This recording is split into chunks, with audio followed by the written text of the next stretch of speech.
লোহিত সাগরের তীরে পবিত্র মক্কা যাওয়ার পথে এই বিমানটি দুর্ঘটনা কবলে পড়ে। আল্লাহ সবাইকে জান্নাতুল নসিব করুন।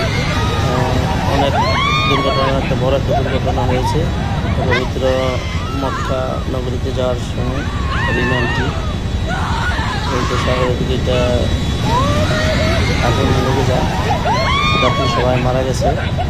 আল্লাহ সবাইকে জান্নাতুল নসিব করুক, উচ্চ মকান দান করুক। আমার খুব কষ্ট লাগছে। আর সবগুলো যাত্রী ছিল হজের জন্য রওনা দিয়েছিল সাগরের তীরে, লোহিত সাগরের তীরে পবিত্র মক্কা যাওয়ার সময় ঘটনাটি ঘটে। আল্লাহ সবাইকে জান্নাতুল নসিব করুক। আল্লাহ সবাইকে